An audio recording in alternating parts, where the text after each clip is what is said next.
Did you know that the average Etsy seller makes $2,500 per year?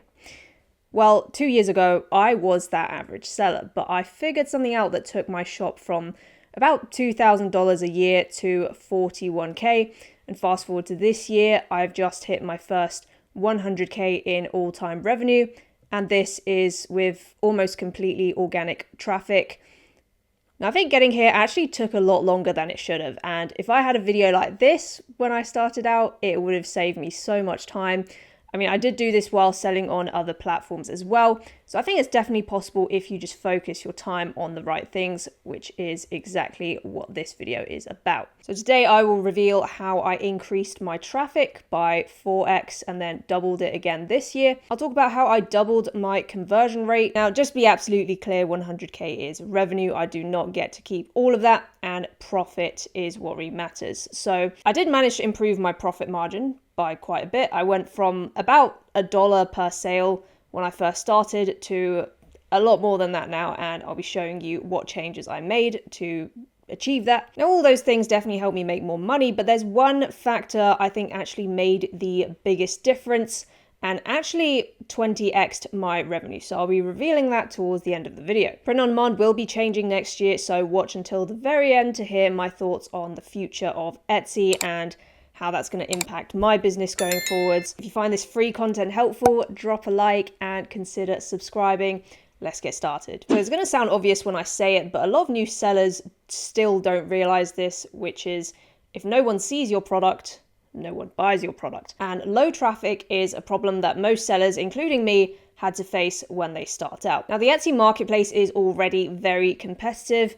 There's over 7 million sellers now, so most new listings just get buried on page 10 where nobody's ever going to see them. So for you to understand how I 4x'd my traffic, let's take it all the way back to 2022 when I made my first few Etsy sales by uploading some designs that had sold for me on Redbubble and TeePublic, which are two other print-on-demand platforms that I'd used before. A few things sold here and there, but other than that, I was just like throwing out random ideas. So you know those beginner stores you find by accident? I found this store, which kind of looks like mine back in the day. I mean, I had more like 30 designs in total, but they were just slapped on a bunch of different products like phone cases, mugs, t-shirts, hats even. I had all my mock-ups just had plain white backgrounds, and I think I had about 300 to 400 listings uploaded. Now, surprisingly, a few things did sell, but really only the things that are sold for me previously on Redbubble and TeePublic. Most of my new listings never sold. New as in I'd only uploaded them to Etsy and not the other websites. So my shop didn't really get many visits, my conversion rate was pretty terrible, and on top of that, each sale was barely profitable. So at this point, I started getting really busy with school, so I just wanted something a lot more passive. And by August of 22, I deactivated most of my listings, all my listings except for one of them, just to keep the shop active. And then I started a digital product store shortly after, but we can talk about that another time. But my point is that back then I just hadn't figured out a reliable way to make Etsy POD work. Now, about March of 23, I wanted to try POD again, but this time I actually thought things through and made a plan. Okay, so firstly, I reactivated some of the listings that had sold for me before, which was only about 50 things because the rest just never really sold. And then my exams finished around July, I think, and that was when I started to upload new listings again. But this time was different. So this time I decided to actually be intentional with each upload. Now, what do I mean by that? Well, everything I uploaded from this point onwards would now be based on research. And there's 3 ways that I did research. Firstly, by looking at listings that sold for me in the past. Secondly, keyword research. And third is product research. So number 1 is pretty self-explanatory. So looking at my own bestsellers. And I think this is by far the best way anyone can do research once you start getting a bit more traffic. So you should be able to see the stats in your dashboard. If something sold for you, then it's likely that a similar product will sell for you again. That's just been my experience. And over time, you can really start to discover your niche by leaning into this method. You can also go into your Etsy analytics and see which keywords people are finding your shop by. And you can also connect your shop to Google Analytics to see which pages are getting the most views and also see which keywords people are finding your listings by. I find Google Analytics to be a lot more accurate than the Etsy dashboard, which sometimes just glitches for no reason. But the point is, once you can identify which are your best-selling designs and your most popular keywords, just make more listings like that. And point number 2 is about keyword research, which is useful if you're a new seller or if you're looking to diversify your catalog and expand into more niches. So since Etsy is a search engine, it makes sense to include keywords in your titles and tags that a lot of people are searching for, right? If you look at my traffic breakdown, there's a significant portion that comes from Etsy search, and there's plenty of ways to find these high demand keywords. So let me show you a few and then I'll show you my favorite method. Now, firstly, the Etsy search bar. So this will show you the top searches this week if you just click on it. But if you actually type a letter into the search bar, or 2 letters, or 3 letters, you can actually see that they suggest 5 different highly searched keywords that begin with those letters every time. So if there's 26 letters in the alphabet, then you don't have to be good at maths to realize that that's a lot of keywords that you can use. Now, obviously, not all of them are going to be relevant for print on demand, but you can look for the ones that are, right? Now, secondly, you can also use other tools like Google Trends or Google Ads Keyword Planner. Etsy gets traffic from Google as well. So if we look at my traffic breakdown, that's Etsy marketing and SEO, which represents that. So some of my traffic comes from Google, Bing, and other external search engines. Number 3 is Pinterest, which has this trends tool that you can look at popular keywords with. And also they have an ad word planner similar to how Google has their ad keyword planner. And Pinterest is a search engine, but it's very highly commerce focused. A lot of shoppers go there, so it's a very good source for that. And number 4 is this free tool called Bubble Trends. Even though this is Redbubble specific, I found these tend to be generally popular on the rest of the internet as well, and they sell well on Etsy as well, because if you remember my first few sales, the things that sold for me were things that sold me previously on Redbubble and TeePublic, which I found using this method. Now, these are all free methods, but my favorite Etsy specific tool is Sales Samurai. So here you can just type in a search term into the search bar, and then it's going to show you a list of related keywords that people are searching for, along with some estimated monthly searches and competition as well. But the competition estimates are not perfectly accurate. I think most of these keywords have been just scraped from the search bar. So when we did that thing where we typed in a letter of the alphabet and so on, you don't have to do that. You can just get a list of all those trending searches on one page like this. If you use the link in my description to sign up, you can get a 3-day free trial and test it out before you commit. It is an affiliate link. Now, at first, I think I took the numbers from Sales Samurai way too literally, but over time, I've realized that, even if these specific search numbers are not exact, the important thing is that the keywords themselves are still driven by high volume search signals. So that's why when I started designing for a lot of these keywords, that definitely improved my search traffic. And later on, I combined Sales Samurai with the other methods that I've just mentioned. So every time I found a keyword that I liked or I think that I would want to design for, I added it to this big spreadsheet that I have on OneNote somewhere. This is an example of what it looks like that I use for another video. It's not my actual keyword list because I don't want to leak all my keywords.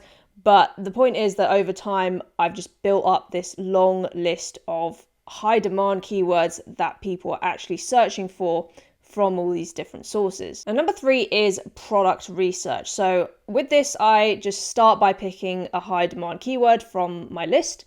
I usually go for the more specific or long tail keywords. Then I just look for best-selling products that are tied to those keywords and collect a bunch of those. So for example, I'll go on Etsy, I'll just search for a keyword and look at products that are in a lot of carts, which shows that it's popular.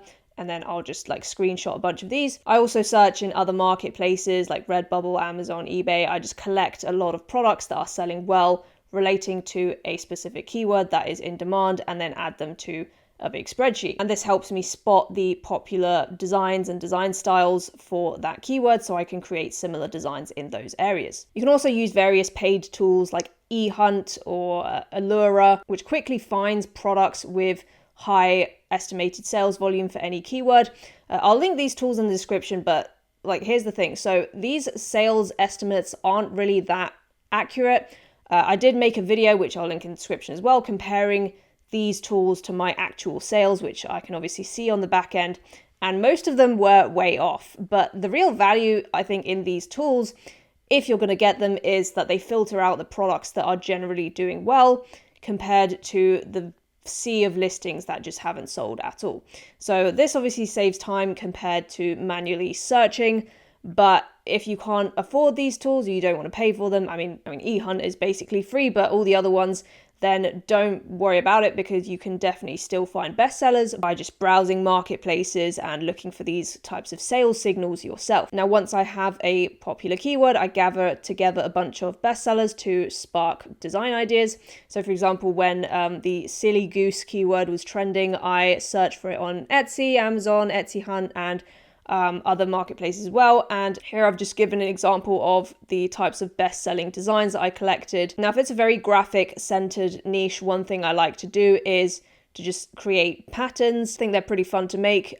These are inspired by best-selling graphics, and then put them on products that make sense. I just make patterns in Photoshop. It has this pattern preview thing that's pretty helpful, and you can move stuff around and see what it would actually look like. You can also use ChatGPT to generate fresh text-based design ideas. You can just feed it best-selling phrases, and it will spit out some more phrases that are similar and might also sell well. Now, you definitely don't need overly complex designs, because some of my bestsellers are literally one word on a product targeted at the right audience, but just with the right keywords, right? So I never thought those things would sell, but they did. And that just shows it's less about how fancy your design is, but more about understanding the psychology behind what customers actually want. Now, for these simple text designs, I started with Canva, but I switched to Kittl as my main design tool a while ago. Kittl stands out because it's specifically designed with print-on-demand sellers in mind. Its highly customizable templates, along with its graphics and AI generator, make designing extremely easy, whether you're a beginner or have some experience. On top of that, Kittl's design style and elements are a lot more sophisticated and tailored for popular t-shirt trends, which also translate well to other products. Now, unlike tools like Canva, which caters to a broader audience, Kittl is laser focused on meeting the needs of print-on-demand creators and commercial merchandise sellers. Kittl's text distortion and textures feature is probably my favorite tool on their platform. I absolutely love this because previously I had to export Canva fonts into Photoshop to just distort the text and add textures using layer masks, which was a pretty annoying process. Now, while there might be workarounds in other software, Kittl just makes it effortless, offering these features in just a few clicks without needing plugins or additional software. Plus, it's a web-based tool, so no downloads are required. Kittl has very clear and transparent business licensing. You can confidently use edited templates or AI-generated images for commercial purposes. In contrast, Canva has faced concerns about the origins and licensing of some of its graphics, which can leave you unsure if they're fully safe for commercial use. Kittl completely eliminates this worry, making it my go-to platform. If you want to try it out today, there's a free plan to explore the platform before committing, and for 25% off your first month or year off a Kittl Pro or Expert plan, use the link in the description and enter code TIAYT, that's TIAYT, at checkout to claim your discount. Thanks to Kittl for sponsoring this video. So yeah, that's basically my research and design process. Now, you can start with product research first. So, you just type a product into the tools or the search engines, you find the best sellers, and you can make a spreadsheet that looks something like this. I have a video about this, which I'll link in the description, but personally, I prefer starting with keyword research. It just makes more sense to me, and I think the danger with jumping straight to product research is that you might just get tempted to outright copy someone else's design, which will get you in trouble. So if you really want to do product research first, focus on just collecting a lot of best-selling designs so that you can pattern recognize, right? So identifying popular design styles and niches. Now, for SEO, I think SEO is way simpler than I used to think it was. All you need to do is make sure that your main keywords, so the ones that you've researched that are highly in demand, are in your titles and tags.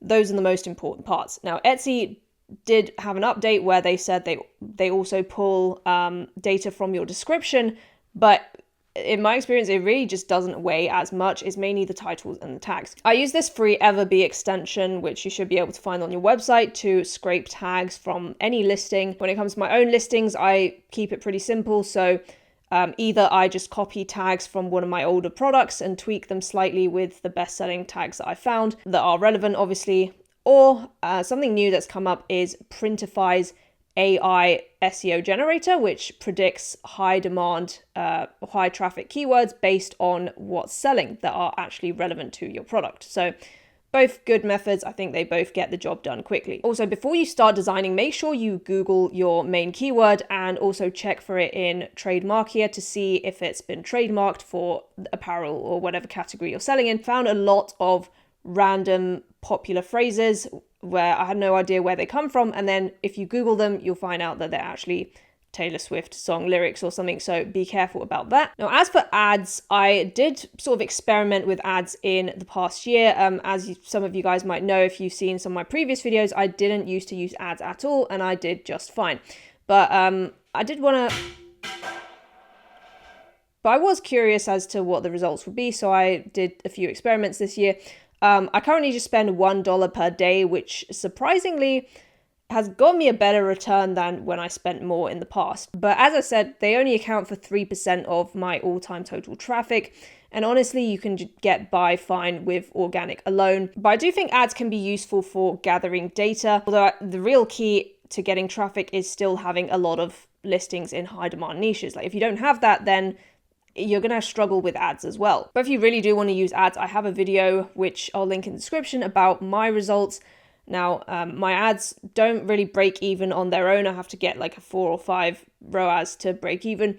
But the goal with ads is to boost your organic sales alongside them. So when you look at the total sales, that's the ads plus organic, it can make it profitable. But if you try to evaluate your ads in isolation, I think it's tough to be profitable if you look at it that way. So that is how you drive traffic. You research keywords, you design products, and then you use highly searched keywords in your SEO. And then it's just about uploading more listings. Now, the obvious question following that is, how many listings do you need? Well, right now I've got about 800 listings. I peaked last year at 1,100-ish, but then some of them expired. And I didn't like those listings, so I just didn't renew them. But I started seeing a noticeable spike in traffic, I would say around 500 listings, which was around this period of time. But keep in mind, I did have, 300 to 400 listings the year before, and I still didn't see many sales. So it's not just about uploading a ton of products. It's about uploading well-researched products. But to be honest, even then, only a small fraction of everything I upload ever sells, even with research, because Etsy is just very competitive. It really is just trial and error and testing what works and then doing more of that. Now, getting traffic is cool, but it's not the end of the story, because I still had one huge problem, which was very low profit margins. Now, when I first started selling on Etsy, I was like, how does anyone even make money with this? Because I thought my prices were already higher than my competitors. But after all the fees and the costs, I was making literally like $1 per sale. The biggest problem was honestly refunds. Like if I had to give a refund, it would just wipe out the profit from like the last 5 sales. So I'd say that was the major reason I quit selling POD back in 22. It just wasn't profitable enough for my time. When I came back, I had to figure out how to boost my profit margins to make it actually sustainable for me to keep selling. And there's really only 2 ways to improve your profits, which are to increase your prices or lower your costs. Now let's talk about cutting costs, because it's a lot simpler. And what's the easiest way to cut costs? Well, you switch to a cheaper provider. So I was using Printful at the time, but then I did a comparison between different providers on the internet, and I switched to Printify for most of my products because they were cheaper. I ordered samples to check for the quality, and then I signed up for their premium plan, which lowered the costs even more. So always compare different providers and test samples first. some companies are just straight up scams and will not deliver your products. So if you find like some really cheap Chinese company, make sure to order a sample first so you know that the product's actually going to arrive. But yeah, that is really the easiest way that you can cut costs immediately. Now, Printify is actually a network of different providers. It's not one singular provider like Printful. So as somebody that sells internationally, I can choose the cheapest provider on Printify, which is usually the one that's most local to the customer anyway, so they get faster delivery. And feel free to mix and match providers as well. So for example, for a certain product of mine, when I'm shipping to Australia and New Zealand, Printful actually comes out as the cheaper option. So I use them for those types of orders, right? And this way I can actually guarantee the lowest cost down to each single order. Now next, this is something you have to do, which is that I started claiming refunds from my provider when the products arrived damaged or got lost. This seems like a no-brainer, but I mean, early on, I would just refund customers out of pocket without doing this, and that obviously killed my profits. But both Printful and Printify, in my experience, have great customer service, and they're very good about issuing refunds if you just provide the evidence and actually contact their customer support. Printify is a bit faster with that, but by far the best way to lower costs is to get these multiple item orders, because shipping costs are the biggest expense for most print-on-demand items. But shipping drops a lot when customers buy more than one item. Now, I've had orders of 10 or more items before. So for instance, this one, where my profit margin actually came out to 48%, all because of reduced shipping costs. So how do you actually encourage these bigger orders? Well, you specialize. Now, I'm still of the opinion that a general store can work. In fact, when I started out, I was very general and I still made sales. But I think over time, my shop has just definitely leaned into a particular category. And I have a few niches that are a lot more prevalent just because they've sold better for me previously. So I'll make more listings like that. It wasn't exactly intentional. Like, my niches and category just emerged over time based on what was selling. However, I think that the benefit of having a niche or category specific store from the very beginning, and by category, I mean something like apparel, drinkware, stationery, right? So similar types of products, is that it makes customers a lot more likely to bundle items in one purchase. And if we just look at the top Etsy stores, so this is Planner Kate, they've got like 1 million sales or something, and they usually just, either one product or niche specific, and they stick to very consistent aesthetics. They target similar customers that are likely to buy more than one item from their store. And I think that is really the key of a niche or one product store, is you don't have to stick to that so strictly. It's just trying to get customers to buy more things at once and increase your average order value, right? It builds trust, it boosts conversions, and it also increases your chance of multi-item orders on which you can take more profit. So that's cutting costs. But let's talk about the trickier part, which is raising your prices, but also actually getting customers to buy at your higher prices. Now, you probably heard from somewhere, just like general business guru advice, that you shouldn't compete on price and you need to position yourself as a premium brand, whatever that means. That's true, but it just doesn't happen overnight. So back when I had like a few hundred sales, I tried just raising my prices and people obviously stopped buying, so I had to lower them again. But over time, I figured out a few strategies that actually allowed me to charge more without losing customers. So here are the practical things that actually worked for me. Number one is social proof. A lot of good reviews are really key, especially photo reviews. I think there's something about photo reviews that when customers see other customers actually holding or receiving their item, in their mind, they're just like, okay, this is evidence that I'm not going to get scammed if I give this person my money, right? These are my reviews for the last 3 months. Customers just tend to trust products with a lot of sales history and a lot of positive feedback. Obviously, this stuff is going to take time, but you can encourage people to leave more reviews by following up with the customers after delivery, and also reminding them to leave feedback, especially as you're doing your customer service. Now, number 2 is product images and branding. Let's be honest, in print on demand, everyone's just trying to sell the same items. So your product images and mock-ups, they have to stand out compared to your competitors. So I really like this shop's aesthetic because you can see that while they do have different products, they don't just sell the same type of product. The saturation of the images and their sort of main color scheme is pretty consistent across their images, and it gives it that sort of fun retro pop kind of vibe, right? So I changed all my main images to match a consistent color scheme and aesthetic that instantly just builds trust. And the added benefit is that if your customer's browsing the marketplace, they can recognize your products quickly. But it's mainly that when they're browsing, this builds trust, which makes them more receptive to paying a higher price. Now, point number 3 is about shipping. So for my main market, which is the US, I offer free shipping. It helps boost the search rankings and it attracts more buyers. But for other countries, I do charge shipping quite a lot, actually, sometimes up to $8. And that surprised me as well, that customers will still buy from these countries if they want the product. But then again, like, very few shops actually ship worldwide. So if you can be a worldwide shop, that definitely gives you an advantage. So customers will actually buy, and these sales tend to be a lot more profitable for me, especially if I choose a local provider or just the cheapest provider that I can find for that country. Well, number 4 is custom items. These tend to sell at higher prices because they're just unique to the customer and they take more time to make. I know this isn't the best example, but it's just something that I've noticed for my shop. I can definitely get away with higher prices when it's a custom item. That being said, I was thinking about this the other day. They don't necessarily sell better than non-custom items, at least from what I've noticed. This could change as competition grows on Etsy, but as of now, I don't think that I've noticed they sell better, but I think you can still command higher prices for them. Now, point number 5, don't be afraid to offer more expensive products, right? So if you're selling t-shirts only, why not add in sweatshirts, hoodies?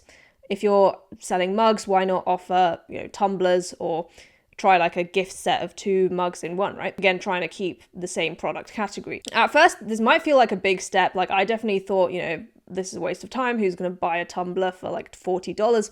But I gave it a shot and I actually listed some pricier items and nothing sold. But then I tried something different, which was adding those expensive products and variations in listings that were already selling of cheaper products. And I realized that worked because those cheaper listings were already ranking in the algorithm. And plus it kind of created like a sales funnel. So people clicked because they saw the lower price, but then they also had the option to upgrade if they can afford it. So customers who can only afford the cheaper option will buy that, but the customers with the bigger budget, so those rich mums, they went for the pricier variants and would actually buy them. And obviously those have the biggest profit margins. So yeah, don't be afraid to list more expensive items. If they don't sell on their own, then pair them with cheaper products as variations and test that out. Now, other than the cost of goods sold, I do have other expenses like paying my virtual assistant, paying for tools like Photoshop, QuickBooks, accounting software, but those are not costs that are exclusive to my Etsy shop. But even with those expenses, I'm still profitable. And that's definitely something that I couldn't have managed before I made these changes. Now, everything I've talked about so far is definitely important, but there's one key thing that I haven't talked about yet, which was a major factor in 20xing my revenue. So let's think about Etsy's ranking system for a second. What makes one listing rank above another? Except for if you're running ads to it. So you've got factors like keyword matching and relevancy, you've got click-through rate, conversion rate, whether you've not got free shipping or not, discounts on prices, stuff like that all matters, right? But an even more important factor is sales history. So if 2 listings target the same keyword, the one with a lot more sales is a lot more likely to rank higher in search and actually get suggested when shoppers are browsing, which equals more traffic. But then the problem for new sellers is if you don't have any sales to begin with, how are you supposed to get noticed? And that, my friends, is where Q4 comes in. Now, Q4 is October, November, December, and this is when Etsy sees a massive spike in traffic, especially for popular POD products, but just in general because people are buying more things and they're on Etsy more for the holidays. And for me, this is definitely when things first changed in 23 and the first time my shop really gained some traction. Now, if you've done your product research, you SEO, and you've collected good reviews, all you need to do is just keep uploading and wait for Q4, because this is when your sales history will start to build. It all starts with random listings starting to sell. People will just see things and like them here and there, right? But then that will make your other listings start selling, and that all has a compounding effect because your other listings will start ranking higher. So once your shop gets rinsed through its first Q4, trust me, things will never be the same. So research, design, copy listing, repeat until Q4. And now you know how to make 100K on Etsy. So what's next? 500K? A million? Hold up, okay. Before you get too excited, there's something important that you shouldn't forget, especially for new sellers, which is that when you're selling on these platforms like Etsy, Amazon, Redbubble, all these marketplaces, right? You're not building an asset for the future. Even if you're making millions, it's just cash flow. Now, why is that a problem? Well, let me show you. So I did a poll in my community tab a while ago, and I found out that 50% of people have been suspended from Etsy before at least once, either temporarily or permanently. That's half of all people, and this should ring some alarm bells.